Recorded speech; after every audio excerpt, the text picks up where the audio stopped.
Morning to you all. Hello. Just want to give you a real brief update on Faith. She had her appointment a Thursday and Friday, right?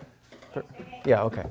And anyway, so they were able to do the X-ray, and they could tell that there weren't. I'm sorry, they didn't do anything? I thought they did. Okay. I don't know what's going on. I knew that he said that there weren't, the tonsils afterwards had not grown back. I know that much. It's possible they're not worried about it. I know that.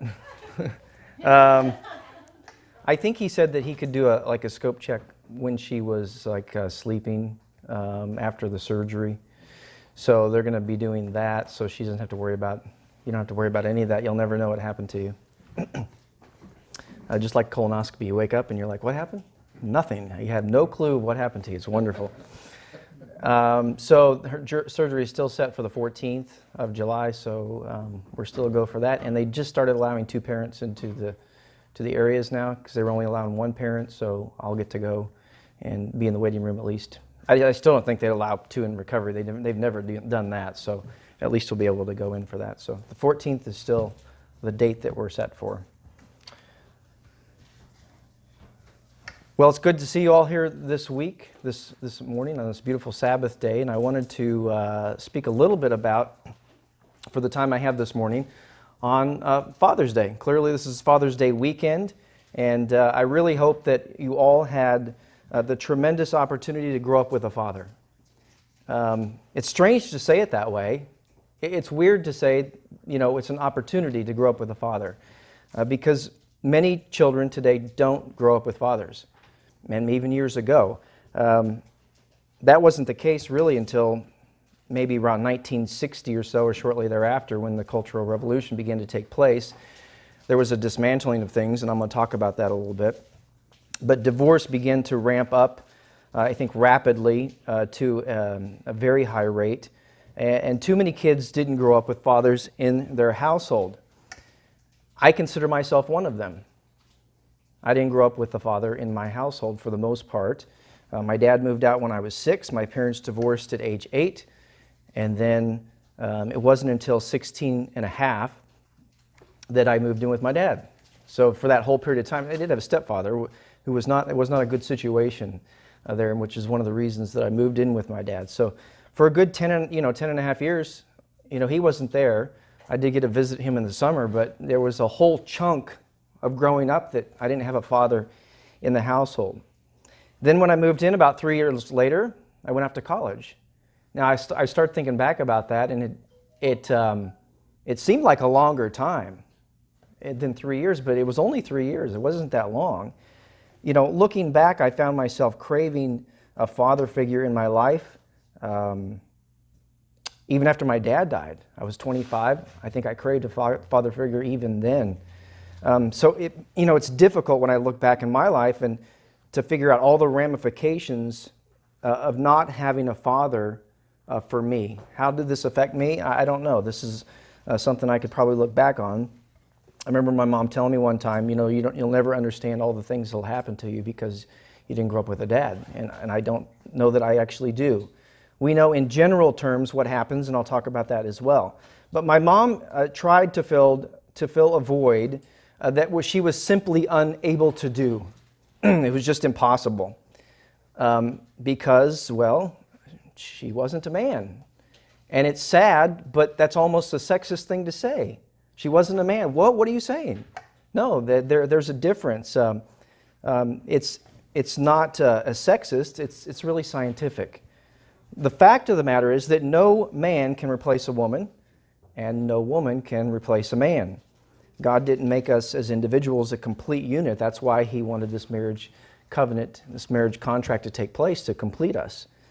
Statistics bear out that if there is not a father in a child's life, especially a boy's life, and there's differences for girls as well. I won't touch on those too much today, but it's very likely for a boy to do great harm in his life, to his family, and society. If there's no male authority figure to give a growing boy rules, it's very difficult for him to control his wilder impulses. You know, one of the greatest books of the 20th century is a book called Lord of the Flies. If you've never read it, it's a great read.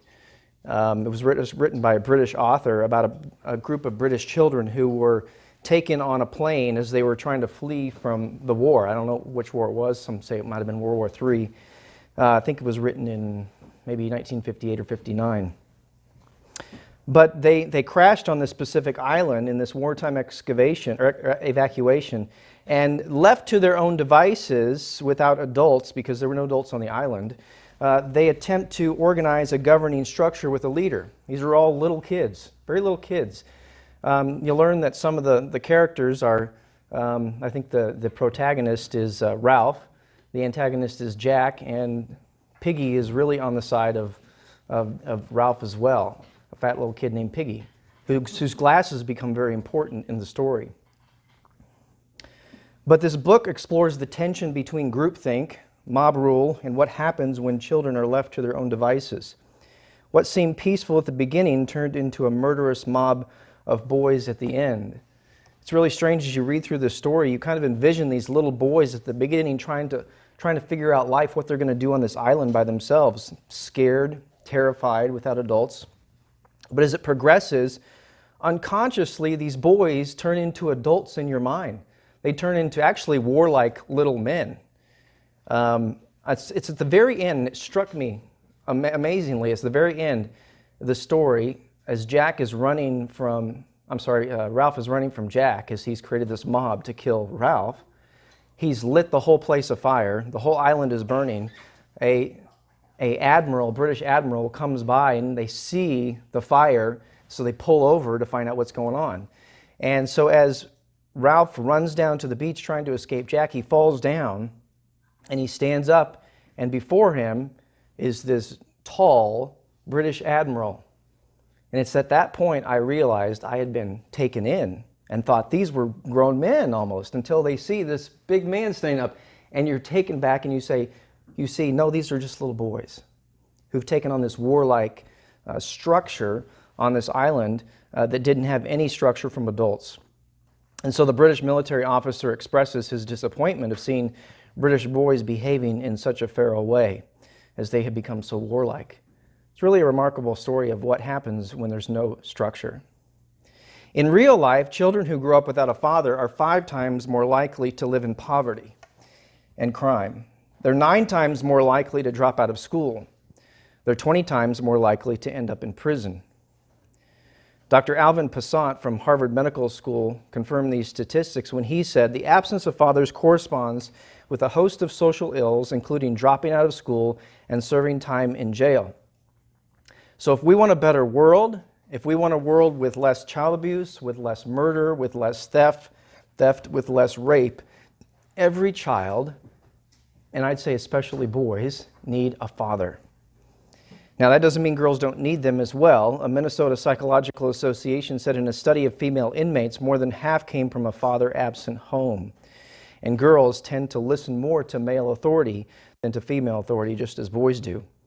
Unfortunately, in the world today, and especially in Western society, fathers are a missing component of the family. This is according to the Washington Post. The Washington Post said, and I think this was a couple of years ago, said that 77% of black births are to single moms. I want you to think about that for a second. 77%. There's a reason for that, and I'll talk about that in a second. In the white community, it's 30. It wasn't even that years ago. It's 30%. In the Hispanics, it's 59%. Sadly, this trend has come largely through governmental policies. Welfare has rewarded single mothers in an attempt to get rid of fathers as an effort to destroy the nuclear family and the whole patriarchal system. See, the patriarchal system has been under attack since probably maybe the 1920s during the early progressive era, and it came into full swing in the 60s during the Cultural Revolution and has marched forward like a wolf in sheep's clothing, even down to what we see in the Black Lives Matter movement. Unfortunately, there are too many people who have been caught up in this. Now, they may not think they have, but their actions, their words belie the fact that they begin to believe that Black Lives Matter in the sense that it's a good movement to be associated with. I suspect that it's because the name resonates with people. You think Black Lives Matter, and Black lives do matter, but that's to the exclusion of everyone else. And so I think some of this is white shame, it's white guilt, it's white privilege that's come upon people, unbeknownst to them. This is what's posted on the BLM website, the Black Lives Matter website. We disrupt the Western prescribed nuclear family structure requirement. That is one of their stated goals. In fact, they just came out the other day with a video showing that that was a Marxist movement. That's what it is, primarily and essentially a Marxist movement. They also say we foster a queer-affirming network. When we gather, we do so with the intention of freeing ourselves from the tight grip of heteronormative thinking. That's staggering. Staggering what the movement is going on today. Bob Woodson, head of the 1776 Project, said this, and you're familiar with this. I want to read this to you, just a short clip here. Also, when the poverty programs came, I knew that this was a scam. This is the 1960s. See, in 1960, when the government started spending $22 trillion, 70 cents of every dollar did not go to the poor. It went to those who served the poor. They asked not which problems are solvable, they asked which are fundable. And so what's happened is we've created a commodity out of poor people, and so as a consequence, there was no incentives to solve problems of the poor because the careers of those serving them were dependent upon having people to serve. You've got to keep people poor. And that's why in the black community, we've seen families disintegrate over the past 50 years when 100 years prior to that, black families were intact. In fact, one study showed, based on a census from 1850 to 1930 or something like that, that there were more black people, children grew up in families with a mother and father more than whites did. More than whites did. Staggering fact. This is when marriage was outlawed for blacks. They couldn't get married, but yet they kept the family structure together. He goes on to say, we have a whole history of 100 years when black families left slavery. 80% of all those black families had a man and a woman raising children, and this family composition continued generation after generation. But in the 1960s, that changed because of government policies. There was a deliberate attempt on the part of Cloward and Piven at the University of Columbia, Columbia University, I should say. They said one of the ways that we can emphasize the contradictions of capitalism is to separate work from income. It will make the father redundant. So this is the attack on the patriarchy. And so that's what the poverty program and welfare systems did. Separate wealth from income, make the father redundant. And so the nuclear family was redefined as Eurocentric and therefore irrelevant. Christian faith was demeaned.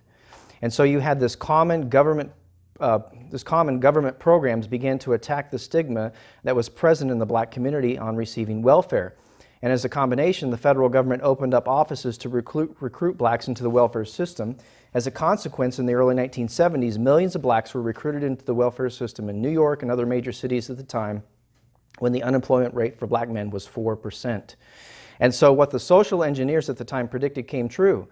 Up until 1960, 85% of all black families had a mother and father raising children, and that declines now to just 25% of families. And that's the mother. The father is just as not there.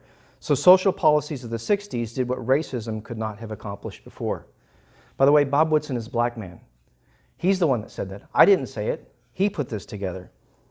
The activities in terms of riots that we see, the looting in cities, the violence that you're seeing today, I can guarantee you by and large, not completely, but by and large, are due to a lack of a strong father figure in their life. God is our Father. We understand that. God is our Father. Regardless of whether you have a father today, you don't have a father, whether you grew up with one or you didn't, we all have a Father in heaven. The one who created everything for us, gave us life and breath and all that we have. I want you to just look at a scripture here with me, 1 John 3 and verse 1. Just a real simple scripture that John tells us about the love the Father has for us and that how we are looked by Him, how He looks upon us. Look at 1 John chapter 3 and verse 1. It says, "See what great love the Father has lavished on us." This is I think I'm reading from the NIV. That we should be called children of God, and that is what we are. We are wonderful children of God, and we have a Father in heaven. Have you ever wondered why God is depicted as a man and not a woman? I mean, there's a pressure to change God's sex, his gender, what he is. God has all the characteristics of man and woman in him. He has everything there. El Shaddai, the name El Shaddai means, breast. He's a nourisher. He actually has womanly traits because everything comes from him. Everything good is in him. But God is not a she in the Bible. When you look at the Bible, especially when you look at the Old Testament, throughout the whole Old Testament, you see, and even the New Testament, you see that God is trying to show people how to bring order out of chaos, how to bring something good out of something bad, and especially the chaos that exists in the human spirit. And the Bible attempts to instruct mankind on how to make the world kinder, how to make the world less violent, how to make the world more just. And in order to do that, you need a father. You have to have a father. You need headship. You need authority structure. In order to make a good world, you need good people. And the people who commit nearly all of the world's violence are, guess what? They're male. Almost all the world's violence. So it is in the best interest of humanity that God represents himself to us, as he is our Father, as a male and not as a mother. God gives the code of conduct from Mount Sinai in a thundering and authoritative voice. Can you imagine the voice of a soft, gentle mother telling you, don't have any gods before me. Don't bow down and worship. It's just a different dynamic. It wouldn't compute, especially with the almost savage nature that comes with maleness. Fathers are essential. Fathers are necessary. Fathers are needed in every family. I want to give you a quote from the late rapper Tupac Shakur. He got involved in some very bad things. I think he was killed in a shooting several years ago. But he said this. He said, I know for a fact that if I had a father, I'd have some discipline and have more confidence. He admitted that he said that he began running with gangs because he wanted the things that a father gives to a child. Structure, protection, and he said giving them confidence. He went on to say, your mother cannot calm you down the way that a man can. You need a man to teach you how to be a man. So, brethren, on this Father's Day weekend, and we have tomorrow Father's Day, we're inevitably going to reflect back on our fathers, whether they're alive or whether they're not. But let us not forget our real Father in heaven that provides us all that we need. He gives us structure. He gives us support. He instructs us. He disciplines us. He protects us. And most of all, he loves us.